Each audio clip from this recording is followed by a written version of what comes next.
કે શેના માટે તમે પક્ષપાતમાં પડો છો, શેના માટે તમે મારું તમારું કરો છો. તમે જો વામૈયાનો કેસ યાદ કરો, વામૈયા પાટણનો બનાવ. તમે કોના કહેવાથી વામૈયાના દીકરાઓને મારવાનો પ્રયત્ન કર્યો હતો?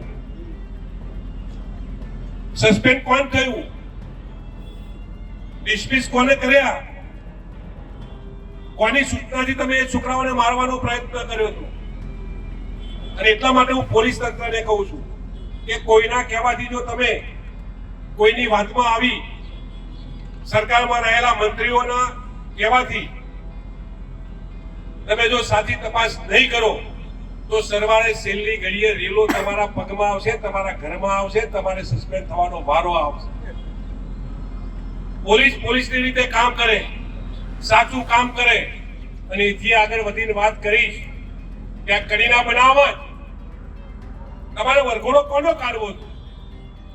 તમે કોનો વરઘોડો કાઢવા પહેલા નીકળ્યા હતા 2 મહિના પહેલા, અને વરઘોડો નહીં કાઢવાના તમે 22 લાખ રૂપિયા કોના લીધા છે? મારો પોલીસ તંત્રને સીધો સવાલ છે, તમે વરઘોડો કોનો કાઢો છો, કોના કહેવાથી કાઢો? તમે કયા સમજના વરઘોડો કાઢો? અમારો સવાલ તમારી સામે આટલો જ છે. ન્યાય આપવાવાળા સમાજને આજે ન્યાય માટે વલખા મારવા પડી રહ્યા છે. આ શબ્દો છે ઠાકોર સમાજના આગેવાન અને કોંગ્રેસના નેતા બલદેવજી ઠાકોરના. મહેસાણામાં આજે ઠાકોર દરબાર સમાજ દ્વારા એક મોટી રેલી નીકાળી અને એક ન્યાયની માંગ કરવામાં આવી રહી છે. શું છે આખી બાબત, કેમ સમાજ મેદાને આવ્યો છે, એની વિગતે ચર્ચા કરીશું. નમસ્કાર, હું છું ઉજ્જવલ અને આપ જોઈ રહ્યા છો નિર્ભય ન્યૂઝ. ગુજરાતમાં આમ તો કાયદો અને વ્યવસ્થાને લઈને અનેક સવાલો તો ઊભા થઈ રહ્યા છે, પરંતુ આ તમામ સવાલોની વચ્ચે હવે સમાજ મેદાને આવી રહ્યો છે. એક પછી એક એવા બનાવો સામે આવી રહ્યા છે. એ પછી કોળી સમાજ હોય, ક્ષત્રિય ઠાકોર સમાજ હોય, કોઈ પણ સમાજ હોય, પરંતુ તમામ સમાજ મેદાને આવી રહ્યા છે અને પોતપોતાની જે સમસ્યાઓ છે એ સમસ્યાઓને લઈ અને ન્યાયની માંગણી કરી રહ્યા છે. મહેસાણામાં પણ આજે એવા જ દ્રશ્યો જોવા મળ્યા કે જ્યાં ઠાકોર દરબાર સમાજ દ્વારા એક મોટી રેલી નીકાળવામાં આવી અને એમના સમાજના એક જે દીકરો છે એમને મારવામાં આવ્યો છે, એવા ગંભીર આક્ષેપ લગાવવામાં આવ્યા.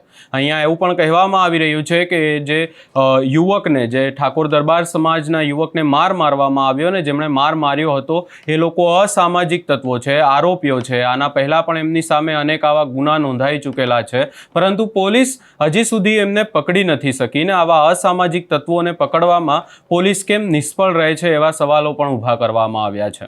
વધુમાં સમગ્ર બાબતને લઈ અને રેલીના દ્રશ્યો ઉપર પણ નજર કરીએ અને ખાસ કરી અને બલદેવજી ઠાકોર દ્વારા શું કહેવામાં આવ્યું એ પણ સાંભળી લઈએ. તોરણવાળી માતામાં સમગ્ર મહેસાણા જિલ્લો અને અમદાવાદ જિલ્લામાંથી ક્ષત્રિય સમાજના આગેવાનો આવ્યા છે. તમામ સૌ આગેવાનોને વિનંતી કરું છું, યુવાનોને પણ વિનંતી કરું છું, આપણે ન્યાય માટેની આવેદનપત્ર આપવા માટે કલેક્ટરને જવાનું. આપણે આપણી આ રેલી બિલકુલ શાંતિથી ચાલી અને આપણી આ તાકાત બતાવવાની. ઠાકોર સાહેબે ખૂબ સરસ વાત કરી કે ન્યાય આપવાવાળો સમાજ આજે ન્યાય માટે વલખા મારી રહ્યો છે. એનું કારણ શું? અહીં આવેલા તમામ સૌ આગેવાનો, યુવાનો પોતાની છાતી પર હાથ મૂકીને વિચારે કે આવું બન્યું કેમ, આવું બને છે કેમ? સમગ્ર ગુજરાત રાજ્યની આ ભારતીય જનતા પાર્ટીની સરકારને હું કહેવા માંગુ છું, પક્ષાપક્ષીમાં કોઈ ના પડતા, જે સરકારનો એને મારે કહેવું છે કે ન્યાય બધાના માટે સરખો હોવો જોઈએ. ન્યાય તમામ સમાજ માટે સરખો હોવો જોઈએ. આ કોઈ સમાજના વિરુદ્ધમાં રેલી કાઢી નથી, આ કોઈ સમાજના વિરુદ્ધમાં કશું કોઈ કામ કરવાનું નથી. પણ જે બનાવ બન્યો છે, જે પ્રકારનો બનાવ બન્યો છે, એ બનાવ બનનાર, ભોગ બનનાર એ આપણા દીકરાને ન્યાય સરખો મળે એટલા માટેની આ રેલી છે.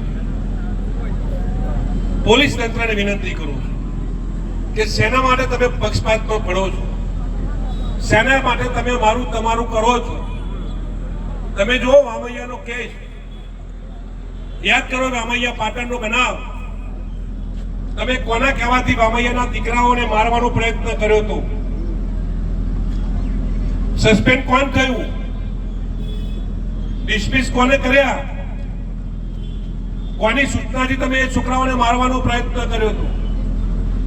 અને એટલા માટે હું પોલીસ તંત્રને કહું છું કે કોઈના કહેવાથી જો તમે કોઈની વાતમાં આવી, સરકારમાં રહેલા મંત્રીઓના કહેવાથી તમે જો સાચી તપાસ નહીં કરો તો સરવાળે છેલ્લી ઘડીએ રેલો તમારા પગમાં આવશે, તમારા ઘરમાં આવશે, તમારે સસ્પેન્ડ થવાનો વારો આવશે. પોલીસની રીતે કામ કરે, સાચું કામ કરે. અને એથી આગળ વધીને વાત કરીશ કે આ કડીના બનાવમાં તમારે વરઘોડો કોનો કાઢવો હતો? તમે કોનો વરઘોડો કાઢવા પહેલા નીકળ્યા હતા 2 મહિના પહેલા, અને વરઘોડો નહીં કાઢવાના તમે 22 લાખ રૂપિયા કોના લીધા છે? મારો પોલીસ તંત્રને સીધો સવાલ છે, તમે વરઘોડો કોનો કાઢો છો? કોના કહેવાથી કાઢો છો? તમે કયા સમજના વરઘોડો કાઢો છો? અમારો સવાલ તમારી સામે આટલો જ છે. જ્યાં બનાવ બન્યો છે, મેં જેટલી ગાડીઓની વાત થઈ, જે સાચા નામો હોય, એક નામ પણ તમે કોઈના કહેવાથી ખોટું ના લેતા. જે બનાવની અંદર જે માણસો હોય એથી વધારાનું કોઈનું ખોટું નામ ના આવવું જોઈએ. પણ જે નામો નથી આવ્યા એના કારણે આ સમાજ થોડો આજે નારાજ છે. અને નારાજગીના કારણે સરકારને વિનંતી કરવાની છે. આ નારાજગીના કારણે કલેક્ટરને વિનંતી કરવાની છે, ડીએસપીને વિનંતી કરવાની છે કે અમારા છોકરાને ન્યાય મળે. જે મારનાર હતા એ બધાના નામ તમે લખો.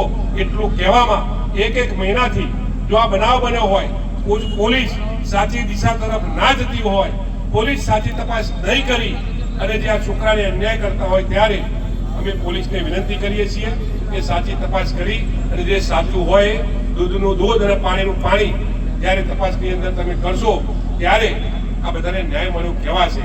તો પોલીસને વિનંતી કરું છું કે આવનાર દિવસોની અંદર બીજો કોઈ આ ન્યાય માટે બીજી કોઈ સભા ન કરવી પડે, એટલા માટે આજ પોલીસ સાચી તપાસ કરી અને જે સાચું હોય દૂધનું દૂધ અને પાણીનું પાણી કરે એ વિનંતી તમને કરીએ છીએ. આપણે બધા જ અહીંથી બિલકુલ શાંતિથી જવાનું છે. કોઈને ખબર ન પડે, કોઈને પણ કઈ તકલીફ ન પડે એ રીતે આપણે આ રેલીનું આયોજન કરી અને કલેક્ટર કચેરીમાં આપણું આવેદનપત્ર આપીશું. એ જ વિનંતી સાથે ભારત માતા કી જય આપવા માટે આવ્યો. આજથી 25 દિવસ પહેલાં કડી મુકામે જે બનાવ બન્યો અને મનીષભાઈના દીકરા યુવરાજને જે ઢોર મારવામાં આવ્યો, એ કૃત્ય તમે કદાચ કેમેરામાં જુઓ તો આપણે જોઈ પણ ના શકીએ. એના શરીરની અંદર 40 ફ્રેક્ચરો કરવામાં આવ્યા છે. છતાંય આ મહેસાણાની પોલીસ એ સાચી તપાસની દિશા તરફ જતી નથી. એના કારણે સમગ્ર ક્ષત્રિય સમાજમાં રોષની લાગણી ફેલાયેલી છે. આજે જે ક્ષત્રિય સમાજ દ્વારા જે રેલી કાઢી અને કલેક્ટરશ્રીને આવેદન, હવે અહીંયા ફરી એકવાર પોલીસની સામે સવાલો ઊભા થઈ રહ્યા છે. અને અહીંયા ખાસ કરી અને ફરી એકવાર આ જે ઠાકોર દરબાર સમાજ છે તેમના દ્વારા વામેયા પાટણની ઘટના પણ યાદ કરાવવામાં આવી છે અને કહેવામાં આવ્યું છે કે વામેયામાં જો આરોપીઓ બીજા દિવસે પકડાઈ જતા હોય તો પછી આ ઠાકોર દરબાર સમાજના યુવકને મારનારા જે અસામાજિક તત્વો છે, આરોપીઓ છે, એ કેમ નથી પકડાતા. અને અહીંયા આક્ષેપ એવા પણ લગાવવામાં આવ્યા છે કે એ લોકો હાથમાં તલવારો, લાકડી લઈને આવ્યા હતા અને એકલા યુવકને મારવામાં આવ્યો હતો. આખી બાબતને લઈને જો ન્યાય નહીં મળે તો પછી આગામી સમયમાં ઉગ્ર આંદોલન કરવાની પણ વાત કરવામાં આવી છે. અને આજે કલેક્ટર કચેરીએ આવેદનપત્ર પણ સમાજના આગેવાનો દ્વારા આપવામાં આવ્યું છે. હવે જોવાનું રહેશે કે આગામી સમયમાં પોલીસ શું આ આરોપીઓની ધરપકડ કરી અને એમની સામે કાર્યવાહી કરે છે કે નહીં. આ સમગ્ર બાબતે તમારો શું અભિપ્રાય છે એ અમને કમેન્ટ કરી જરૂર જણાવશો અને અમારી ચેનલ નિર્ભય ન્યૂઝને લાઇક, શેર, સબસ્ક્રાઇબ કરવાનું ભૂલશો નહીં.